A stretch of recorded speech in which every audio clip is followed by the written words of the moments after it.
her basement. Oh my God! Damn! It's gonna take all them houses. Oh, I hope she's in her basement. You get ready to head for the basement, Heath. You hear me? That's how that terrifying twister looked to Hillcrest resident Gary Klein as he watched in horror and saw the tornado plow into his neighbors' homes, not knowing if his home would be spared.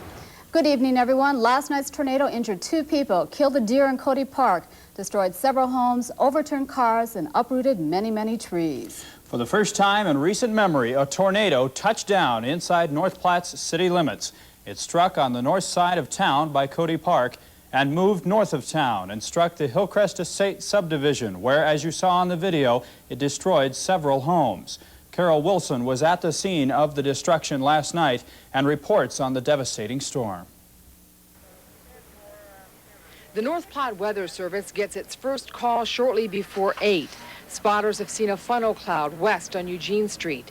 Shortly after 8, the Weather Service issues its first tornado warning. The storm system continues east before jogging north along 83 through town.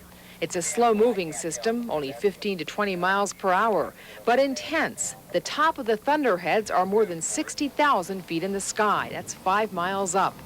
8:20, one funnel cloud drops down into the Elks Club area north of town, flipping a truck and motorhome over. 2 people are injured. Shortly after, a much larger funnel drops down into Cody Park, uprooting huge trees. The large tornado follows a path due north along 83, ripping up trees and leveling some barns and sheds.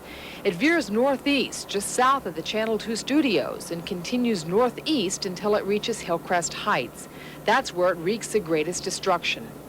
A Weather Service specialist says people have a tendency to look at the sky when a warning is issued. He cautions that doing that can be deadly. The best news about this storm, no one was killed and only a few suffered minor injuries. Carol Wilson, News Center 2. Residents in Hillcrest Estates are helping each other dig out from the disastrous aftermath of that tornado. Cheryl Leventhal has more in this report. In the cool breeze of the afternoon, dozens of neighbors and friends gathered around.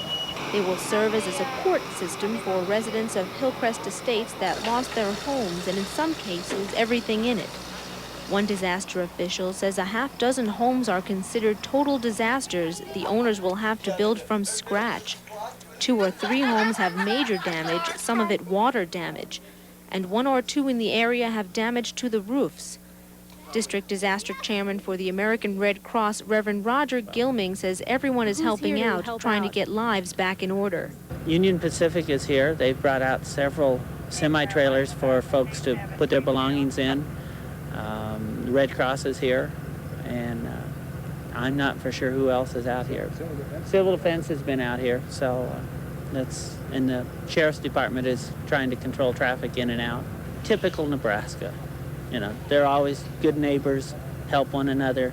You know, it's I think, very upbeat, very remarkable after what they've been through. Through the sunshine of the mid-afternoon, it seemed awfully hard to imagine the horror that flew through the area last night.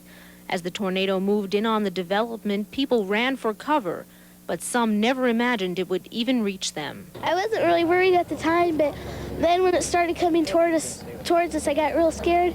My brother told me to go in the bathroom, and so I grabbed 2 pillows and got in the shower and stayed there. And then our neighbors came over and told us to get under the mattress, and that's what we did. And I'm thankful we're alive. One woman says she was in complete fear for her and her children. She says it was an unreal feeling to hear it all coming down around her. You just hear your house start tearing and breaking and everything falling everywhere. So it's pretty scary. I don't care to go through it again. When my kids asked me if we were going to get hurt, and I said, I'm not going to lie to you, we're in trouble. So I didn't know then what was going to happen. Residents of the Hillcrest development say they were helpless in the face of this storm. They watched as it came up, and it came up quickly. All they could do was to take cover under mattresses and in basements. Reverend Gilming says all the precautions seemed to work. There were people home in every house at Hillcrest, but no one was injured. Cheryl Leventhal, News Center 2. When a disaster like this hits an area, it's always amazing to see the people who drop what they're doing and offer to help. We stopped at one county home of Glenn and Alice Phelps and found a group of neighbors hard at work.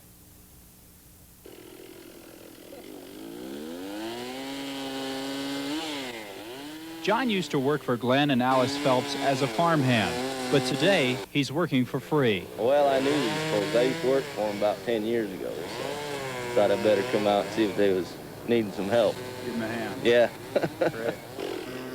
John and a dozen other people showed up early this morning with chainsaws, rakes, and shovels, ready to go to work. The only thing that was left intact on the Phelps property is their home. Alice says she can't believe all of the friends who came to help without even being asked. We've been here all day. We brought lunch, fed them all. We hope we did. Are you surprised to see this many people here helping? Not really, because everybody turns out good around here. Still ahead, a look at the extensive damage to North Platte's Cody Park. That story and more as we continue our look at last night's devastating storm.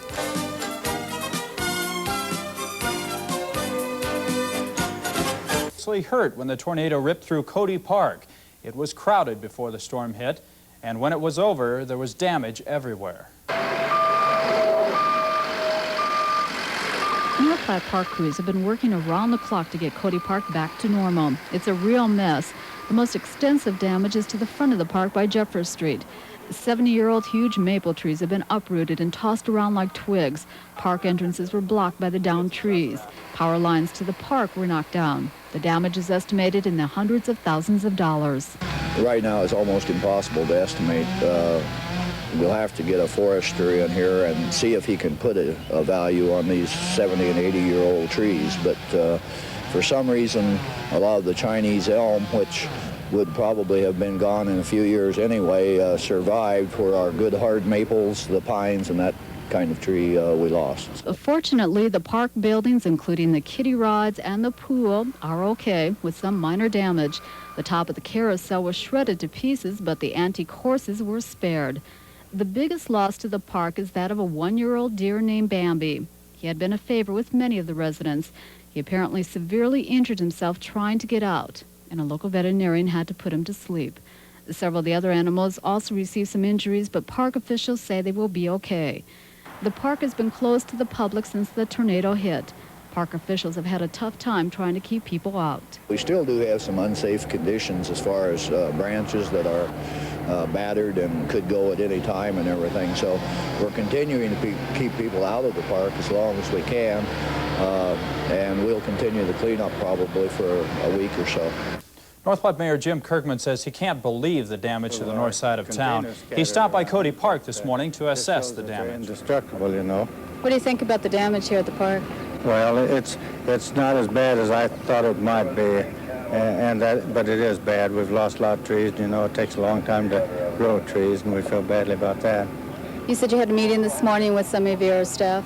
Our people were.